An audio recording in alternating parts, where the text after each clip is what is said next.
오늘 함께 살펴볼 요한복음 19장은 빌라도가 예수님을 신문하는 내용입니다.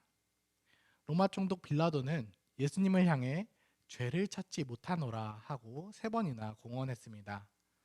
하지만 세상의 재판장은 무죄를 알면서도 자신의 자리를 지키기 위해서 사형을 선고합니다. 인류 역사상 가장 고통스러우면서 가장 찬란한 승리의 현장입니다. 이 비극적인 재판 이면에는 하나님의 놀라운 섭리가 숨어 있습니다. 세상 법정은 예수님을 정죄했지만 하늘의 법정은 그분을 통해서 우리의 죄를 사하셨습니다. 오늘 우리는 19장에 나타나는 십자가의 의미를 깊이 살피고 우리를 향한 하나님의 크신 사랑을 함께 살펴보려고 합니다. 먼저 빌라도의 법정을 보겠습니다. 빌라도는 예수님이 죄가 없다는 것을 이미 알고 있었습니다.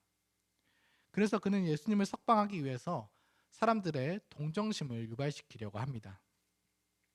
예수님을 군중들 앞에 세우고 채찍질을 했습니다. 군인들은 예수님에게 가시 면류관을 씌우고 자줏빛 옷을 입히며 유대인의 왕이여 평안할지어다 하고 조롱했습니다. 이것이 바로 하나님을 모르는 세상의 모습입니다. 빌라도처럼 양심의 가책을 느끼면서도 세상 욕심 때문에 복음 앞에 굴복하지 않습니다. 우리는 빌라도처럼 비겁한 자가 되어서는 안 됩니다. 이 땅에서 아무리 높은 권력을 가진다고 할지라도 죄의 문제는 해결할 수가 없습니다.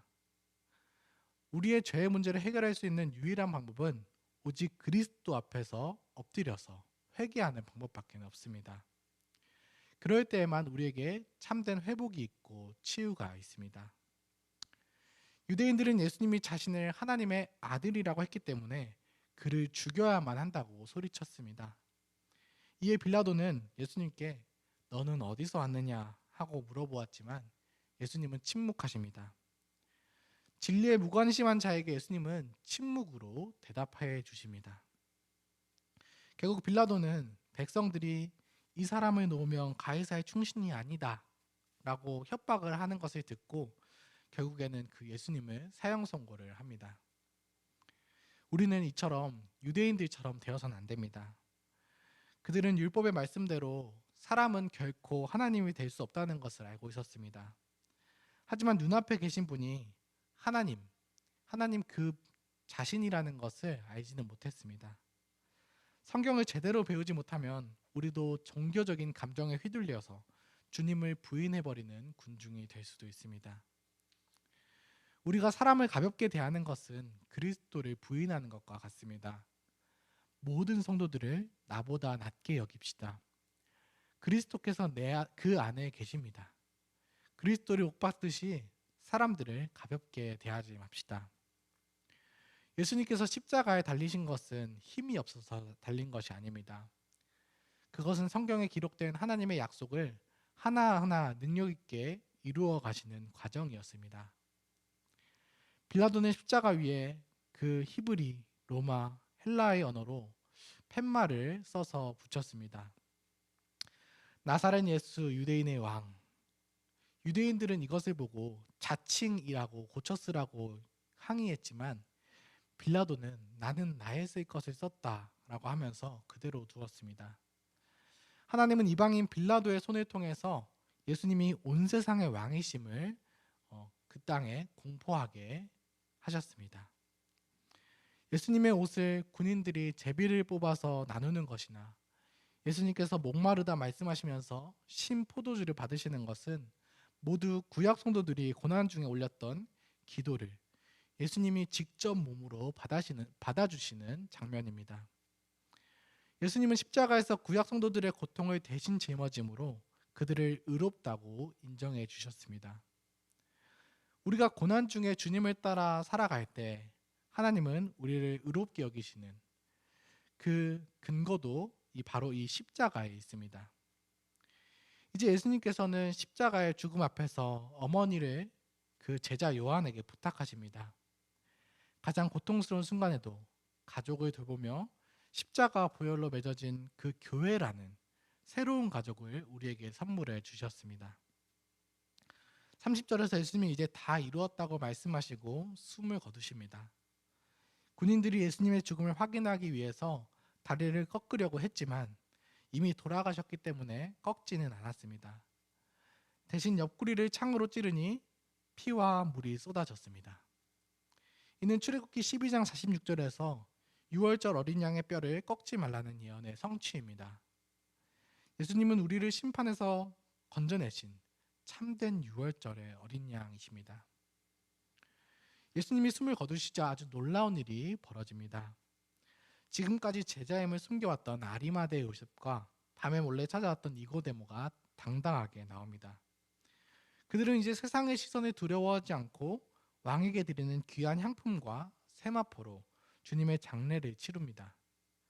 십자가의 죽음을 목격한 순간 그들의 비겁했던 믿음이 생명을 건 용기로 바뀐 것입니다.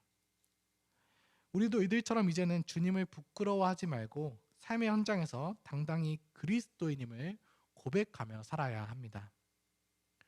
사랑하는 형제자매 여러분, 오늘 요한복음 19장을 통해서 우리는 스스로 돌아보아야 합니다.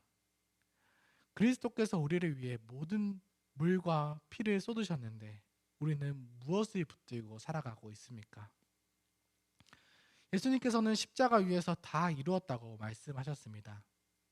우리의 죄, 우리의 고통, 우리의 저주를 주님께서 다 짊어지셨습니다.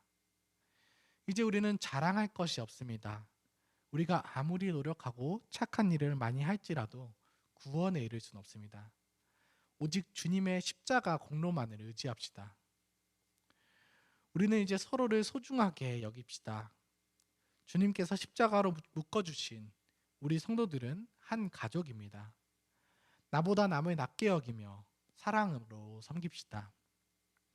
오늘 하루도 우리를 위해서 십자가의 저주를 기꺼이 받으신 그 왕을 묵상하며 주님께서 주신 구원의 기쁨 속에서 살아가는 저와 여러분들이 되시기를 바라겠습니다. 함께 기도드리겠습니다. 하늘에 계신 우리 아버지 하나님, 오늘 하루도 진리의 말씀 허락하시니 감사합니다.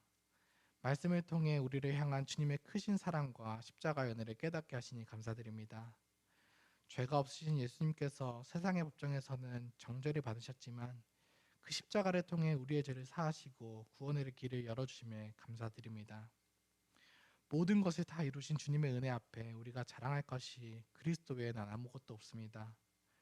우리 안에 빌라도와 같이 두려움과 타협하는 마음이 있다면 내려놓게 하시고 눈앞에 진리를 보지 못하는 어리석음에서 돌이키게 하여 주옵소서.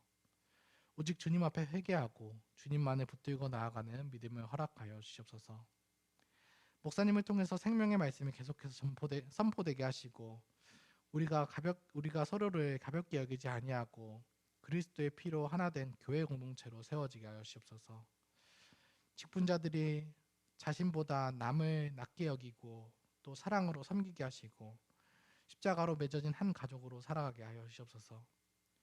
그리하여 우리 교회 성도들이 주님을 부끄러워하지 아니하고 각자의 삶의 자리에서 담대히 그리스도를 드러내는 믿음의 사람으로 살아나게 하여 주옵소서.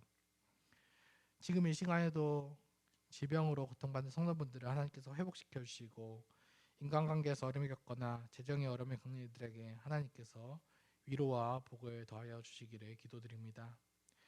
오늘 하루도 십자가의 은혜를 묵상하며 이미 이루어진 구원의 기쁨 속에 살아가게 하여 주셔서 신실하게 말씀을 지켜주시고 우리의 삶이 생명이 되게 하는 삼위 하나님께 감사드립니다.